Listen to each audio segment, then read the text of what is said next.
Hello बच्चों, मेरा नाम है मोहित और आपका स्वागत है हमारे यूट्यूब चैनल स्टडी चैंपियन के अंदर। तो आज मैं बीएससी सेकेंड ईयर का जो पहला पेपर होता है संसाधन भूगोल, उसके अंदर जो 5 एमसीक्यूज आते हैं उससे रिलेटेड सभी यूनिवर्सिटी के प्रीवियस ईयर क्वेश्चन पेपर लेके आया हूँ। ये क्वेश्चन पेपर बहुत इंपॉर्टेंट है, सभी क्वेश्चन मैंने प्रीवियस ईयर से लिए हैं। तो आप इस वीडियो को पूरा देखिए और अपन वीडियो को शुरुआत करते हैं। इससे पहले आप चैनल को सब्सक्राइब कर दीजिए और वीडियो को लाइक कर दीजिए और अपने दोस्तों को भी शेयर कर दीजिए। अगर आप ये पीडीएफ डाउनलोड करना चाहते हो तो मैंने कमेंट बॉक्स में टेलीग्राम का लिंक दिया, वहाँ से आप डाउनलोड कर लीजिए ये पीडीएफ। सबसे पहला क्वेश्चन है, निम्न में से कौन सा गैर परंपरागत ऊर्जा स्रोत है?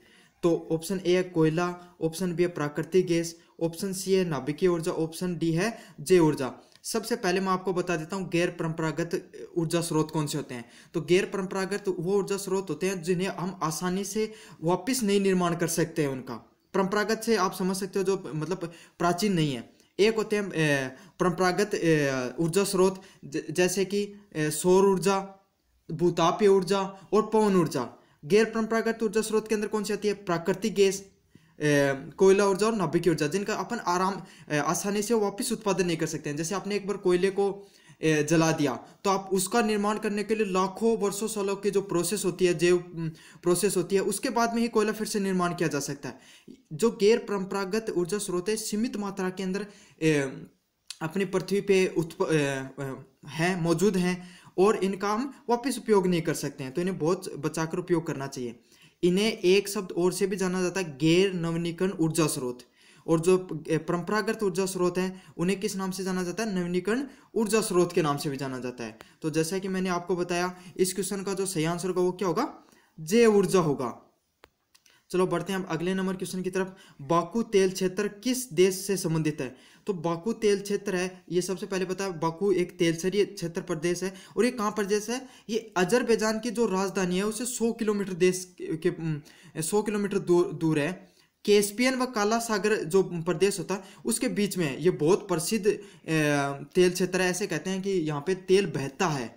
तेल के ऊपर बसा हुआ शहर के नाम से भी इसे बाकू तेल क्षेत्र के नाम से भी जाना जाता है। काफ़ी प्रसिद्ध जगह है कौन सी जगह पे? ये जगह है अजरबैजान में। तो इस क्वेश्चन का जो सही आंसर है वो क्या होगा? ऑप्शन नंबर सी होगा। बाकू तेल क्षेत्र कहाँ पे प्रेजेंट है?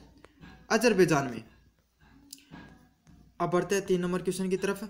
मैनचेस्टर किस चीज़ के लिए प्रसिद्ध है? ऑप्शन ए पोत निर्माण के लिए, सूती वस्त्र उद्योग के लिए, ऑप्शन सी ऑटोमोबाइल उद्योग के लिए और सीमेंट उद्योग के लिए। तो हम सब जानते हैं मैनचेस्टर है जो ये किस चीज़ के लिए प्रसिद्ध है? सूती वस्त्र उद्योग के लिए प्रसिद्ध है। और अब मैं आपको बताता हूँ भारत का मैनचेस्टर किसे कहा जाता है। भारत का मैनचेस्टर हम अहमदाबाद को कहते हैं। उत्तर भारत का मैनचेस्टर किसे कहा जाता है? कानपुर को कहा जाता है। और दक्षिण भारत का मैनचेस्टर किसे कहा जाता है? कोयम्बटूर को कहा जाता है। देखो, सूती वस्त्र उद्योग के लिए क्या सबसे ज़रूरी चीज़ होती है? तो सबसे ज़रूरी चीज़ होता है पानी। तो ये सभी के सभी जो प्रदेश हैं ये नदियों के किनारे बसे हुए हैं। इसी कारण यहाँ पे बहुत पहले से ही सूती वस्त्रों की मिलें लग गई थी और ये कपास यहाँ पे सर्वाधिक उत्पादन होता था। इसीलिए विश्व में सर्वाधिक जो मैनचेस्टर में होता है और उसके बाद में भारत में अहमदाबाद में होता है। तो ये क्वेश्चन बहुत इंपॉर्टेंट है, कॉम्पिटिशन एग्जाम में बहुत बार पूछा गया है, तो इसे जरूर याद कर लेना। बढ़ते हैं 4 नंबर क्वेश्चन की तरफ। विश्व में सर्वाधिक चीनी निर्यातन करने वाला देश कौन सा है? तो ऑप्शन ए चीन, option B Indonesia, option C है ब्राजील, ऑप्शन ड है अर्जेंटीना। तो जैसा कि हम सब जानते हैं पूरी दुनिया के अंदर सर्वाधिक जो चीनी उत्पादन वो कौन सा देश करता है? वो ब्राजील करता है। ब्राजील को चीनी का कटोरा के नाम से भी जाना जाता है। ठीक है। दूसरा, जो भारत की बात करें अपन, तो भारत के अंदर सर्वाधिक जो चीनी का उत्पादन वो कौन सा राज्य करता है? वो करता है महाराष्ट्र करता है। ठीक है। अपन बढ़ते हैं 5 नंबर क्वेश्चन की तरफ। महान झीलों के नाम से कौन सी झीलें, इसमें से कौन सी झीलें शामिल है? और या ग्रेट लेक के नाम से कौन सी झीलें, इनमें से निम्नलिखित में से कौन सी झील शामिल है?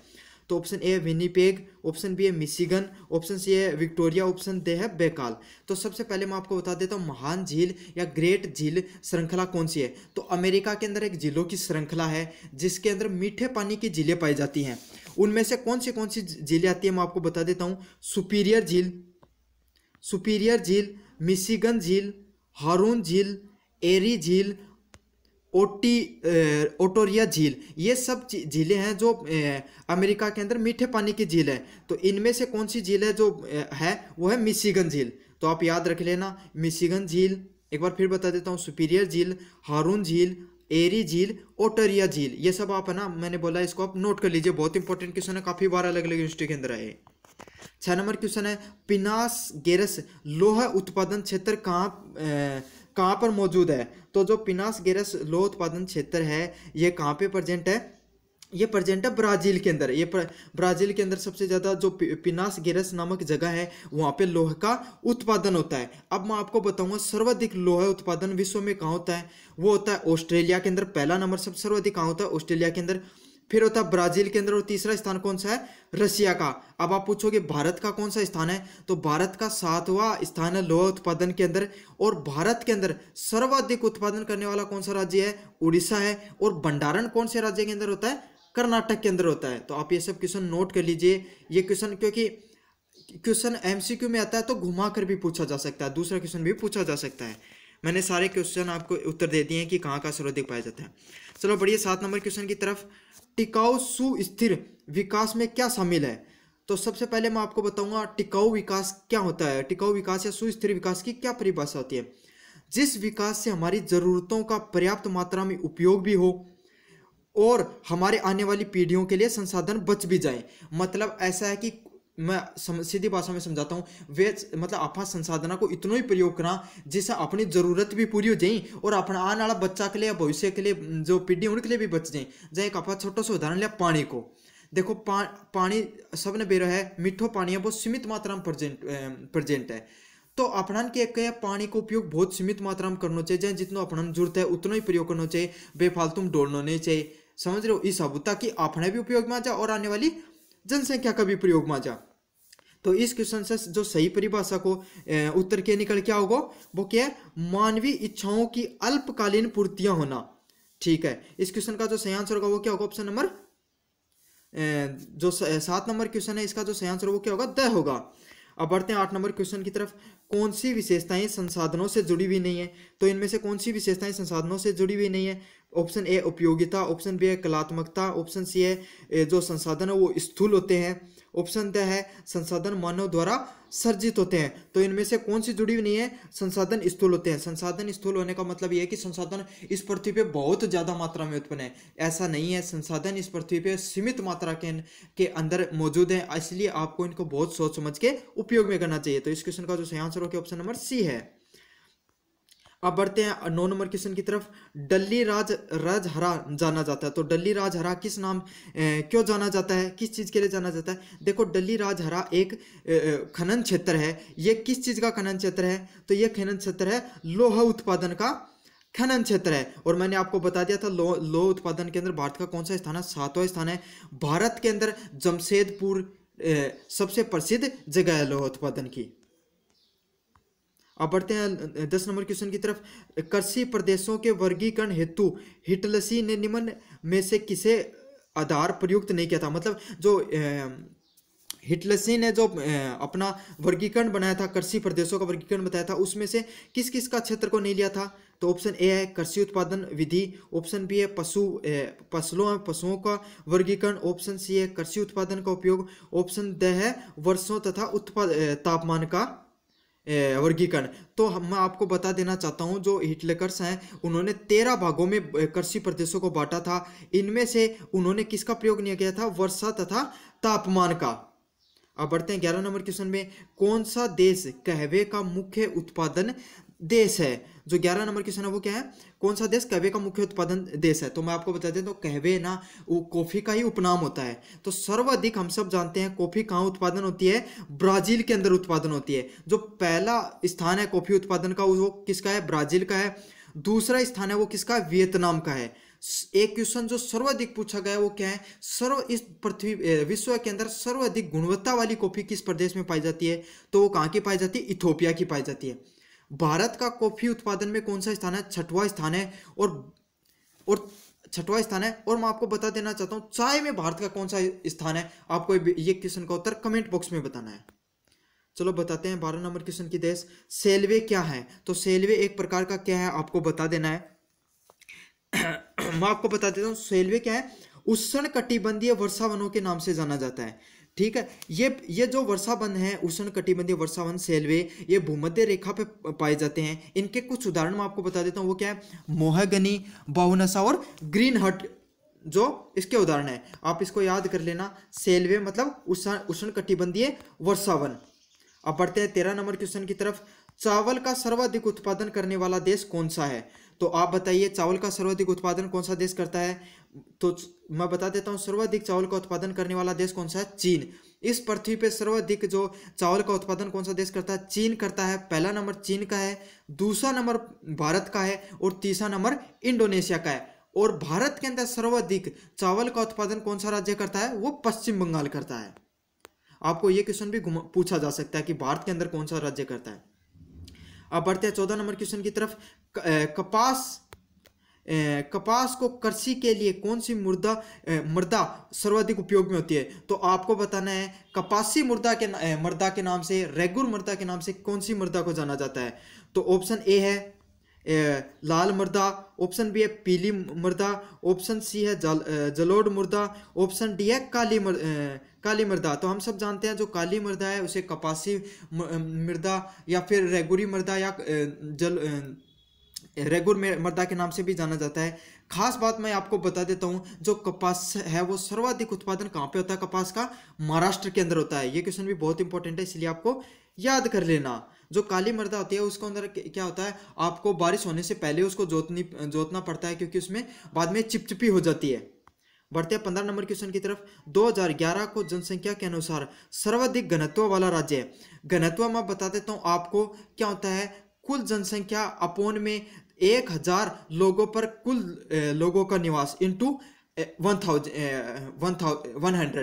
ये होता है इसका फॉर्मूला जनसंख्या घनत्व का। मतलब 1000 वर्ग किलोमीटर पे पाए जाने वाले कुल लोगों की संख्या को क्या कहा जाता है? जनसंख्या घनत्व कहा जाता है। सर्वाधिक जनसंख्या घनत्व किस प्रदेश के अंदर पाया जाता है? तो मैं आपको बता देता हूँ, बिहार के अंदर पाया जाता है। सबसे कम जनसंख्या घनत्व कहाँ पे पाया जाता है? अरुणाचल प्रदेश के अंदर पाया जाता है। अच्छा, भारत के अंदर सर्वाधिक जनसंख्या किस प्रदेश के अंदर पाई जाती है 2011 जनसंख्या के अंतर्गत? वहां पे उत्तर प्रदेश के अंदर। और सबसे कम जनसंख्या कहाँ पाई जाती है? सिक्किम के अंदर। कहाँ पाई जाती है? सिक्किम के अंदर पाई जाती है। ठीक है, आपको मैंने चारों के चारों क्वेश्चन बता दिए। अगर क्वेश्चन घुमा कर भी आता है तो आप कर लेना। चक्की माता किस खनन क्षेत्र के लिए प्रसिद्ध है? तो चक्की माता वो किस चीज के खनन के लिए प्रसिद्ध है? वो तांबे के लिए प्रसिद्ध है। किसके लिए प्रसिद्ध है? तांबा का प्रसिद्ध क्षेत्र है। अब मैं आपको बता देता हूँ, भारत के अंदर सर्वाधिक तांबा कहाँ उत्पादन होता है? भारत के अंदर सर्वाधिक तांबा उत्पादन होता है, पहले नंबर पे मध्य प्रदेश है, दूसरे नंबर पे राजस्थान है। राजस्थान की खेतड़ी और अलवर की जो खाने हैं वो विश्व प्रसिद्ध खाने रही हैं तांबे उत्पादन के लिए। अब बढ़ते हैं 17 नंबर क्वेश्चन की तरफ। मैग्नीज जीत शीतोष्ण उष्ण कटिबंधीय के पदापर्णी वनों को क्या कहा जाता है? तो इन्हें किस नाम से जाना जाता है? इन्हें जाना जाता है मानसून वन के नाम से, पर्णपाती वन के नाम से, कोणधारी वन के नाम से और समाना वन के नाम से। तो इनमें से जो किस नाम से जाना जाता है? कोणधारी वनों के नाम से जाना जाता है। अब बढ़ते हैं 18 नंबर क्वेश्चन की तरफ। 2011 में जनसंख्या के अनुसार सबसे घनत्व वाला राज्य है। तो जो सबसे घनत्व वाला राज्य है वो कौन सा है? मैंने आपको पहले बता दिया था, अरुणाचल प्रदेश है। जनसंख्या घनत्व की एक बार फिर मैं डेफिनेशन बता देता हूँ। 1000 किलोमीटर के 1 किलोमीटर जनसंख्या के अंदर पाए रहने वाले कुल लोगों की जनसंख्या को क्या कहा जाता है? जनसंख्या घनत्व कहा जाता है। 19 नंबर क्वेश्चन है, जनसंख्या संक्रमण सिद्धांत किसके द्वारा प्रतिपादित किया गया? ऑप्शन ए है आर माल्शियस के द्वारा, ऑप्शन बी है कार्ल मार्क्स के द्वारा, ऑप्शन सी है डेविड रिकार्डो के द्वारा, ऑप्शन द है थॉमसन व नेकार्टन के द्वारा। तो किसके द्वारा किया गया था? थॉमसन व नेकार्टन के द्वारा किया गया था जनसंख्या संक्रमण का सिद्धांत। अब जो जनसंख्या संक्रमण सिद्धांत है मैं आपको समझा देता हूँ। देखो, थॉमसन व नेकार्टो ने क्या जनसंख्या संक्रमण का सिद्धांत दिया, उसके अंतर्गत उन्होंने क्या बताया, हमारे समाज के अंदर ग्रामीण व खेतरी तथा शिक्षित जो व्यवस्था है उसको उन्नति करने के लिए हमें नगरीय व उद्योगों को साक्षर करना पड़ेगा, उनको निर्माण करना पड़ेगा, तथा हमें किसी भी प्रदेश को अधिक सक्षम बनाने के लिए जनसंख्या में उच्च जन्म दर और उच्च मृत्यु दर को निम्न जन्म दर और निम्न मृत्यु दर में परिवर्तित करना पड़ेगा। ये डेफिनेशन दी थी जनसंख्या संक्रमण की।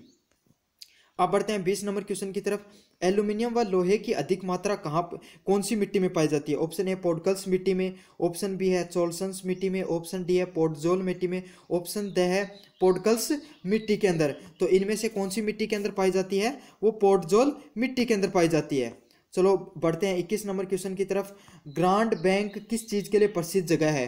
तो ग्रांड बैंक या ग्रेट बैंक किस चीज़ के लिए प्रसिद्ध जगह है? तो मैं आपको बता दें, तो दुनिया में सबसे बड़े जो मछली उत्पादन के मैदान है उसे ग्रांड बैंक के नाम से जाना जाता है। तो इस क्वेश्चन का जो सही आंसर होगा वो क्या होगा? मत्स्य उत्पादन। दुनिया के अंदर सर्वाधिक जो मत्स्य उत्पादन या मछलियों का उत्पादन होता है वो ग्रांड बैंक वाली जगह पे होता है।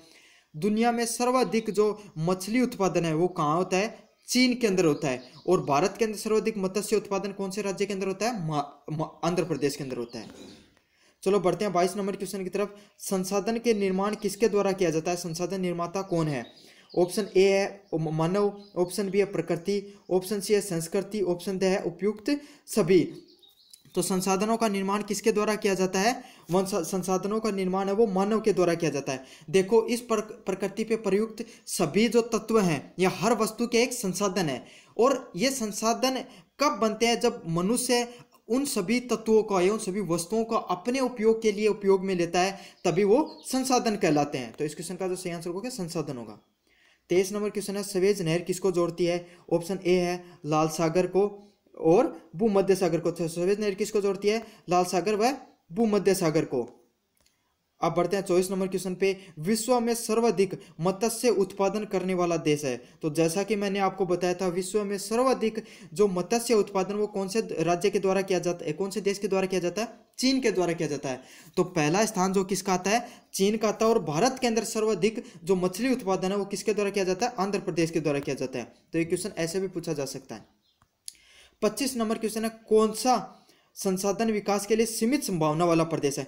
तो विश्व में हम सब जानते हैं अलग अलग प्रदेश भागों में बांटा गया है पूरे विश्व को। उसमें से सबसे सीमित संभावना वाला प्रदेश क्या है? सीमित संभावना क्या है? मतलब वहाँ पे कम जनसंख्या उत्पादन होता है या फिर कम संभावनाएं हैं जीवन के रहने की। ऑप्शन ए है उष्ण मरुस्थलीय प्रदेश, ऑप्शन बी है घास भूमि, ऑप्शन सी है भूमध्य वन रेखाएं, ऑप्शन ड है भूमध्य सागरीय प्रदेश संसाधन है। तो जो इस क्वेश्चन का जो सही आंसर है वो क्या? भूमध्य वन प्रदेश है। वहाँ पे संसाधन विकास के सीमित संभावना वाला प्रदेश है। ऐसा क्यों है? क्योंकि वहाँ पे वर्ष भर बहुत ज़्यादा बादल छाए रहते हैं और वर्ष भर वहाँ पे क्या वर्षा होती रहती है। सुबह प्रातः काल से लेकर रात्रि काल तक मूसलाधार वर्षा होती रहती है। इस कारण वहाँ क्या हो जाता है? दलदलों का निर्माण हो जाता है और हम इंसानी जो संसाधन है या सभ्यता का निर्माण नहीं हो पाता है। अब बढ़ते हैं 26 नंबर क्वेश्चन पे। संसाधन के न्यूनता की संकल्पना किसने दी थी? तो किसके द्वारा दी गई थी? माल्सन के द्वारा दी गई थी। अब बढ़ते हैं 27 नंबर क्वेश्चन पे। ऑस्ट्रेलिया में भेड़ पालन मुख्यतः किस चीज़ के लिए होता है? तो ऑस्ट्रेलिया में भेड़ पालन का मुख्यतः उत्पादन, हम सब जानते हैं भेड़ पालन का मुख्यतः उत्पादन किस चीज़ के लिए होता है? ऊन के लिए होता है। तो इस क्वेश्चन का जो सही आंसर ऑप्शन नंबर सी होगा। अब बढ़ते हैं 28 नंबर क्वेश्चन की तरफ। निम्न में से राष्ट्र में जीवन प्रत्याशा सर्वाधिक किस देश की है? तो मैं आपको सबसे पहले बताता हूं जीवन प्रत्याशा क्या होती है। किसी भी व्यक्ति के जन्म लेने से लेकर मृत्यु तक के जीवन काल के जीने की संभावना को जीवन प्रत्याशा कहा जाता है। मतलब कोई आदमी कितना दिन जीवोगो उसकी संभावना के कहलावा है जीवन प्रत्याशा कहलावा है। सर्वाधिक ये दुनिया की है जापान की है। कितनी है? 83.7 साल है। दूसरा नंबर पर स्विट्जरलैंड है। लेकिन जो ऑप्शन दिया गया था जो पेपर में, उसके अंदर सर्वाधिक कौन सा प्रदेश की थी? वह पोलैंड की थी। और भैया पूरी दुनिया में सर्वाधिक जापान की है। अब बढ़ा 29 नंबर क्वेश्चन पे। कौन सी नदी का लाल बेसिन बनता है? तो कौन सी नदी का लाल बेसिन बनता है? उपयुक्त में से हवांग ओका। मैं बता देना चाहता हूँ लाल बेसिन क्यों बनता है। जब भी नदी अपने बेसिनों से निकलती है पहाड़ी क्षेत्रों से, तब उसमें जब उसका तट क्षेत्र को निर्माण होता है तो अलग अलग मिट्टियाँ उसमें आके मिल जाती हैं। इस कारण लाल रंग हो जाता है उसके बेसिन का, हवांग ओका। भारत के अंदर लाल बेसिन वाला क्षेत्र कौन सा है, किस नदी का? आपको ये कमेंट बॉक्स में बता देना है, मैं आपको लास्ट में बताऊंगा। ऑप्शन 30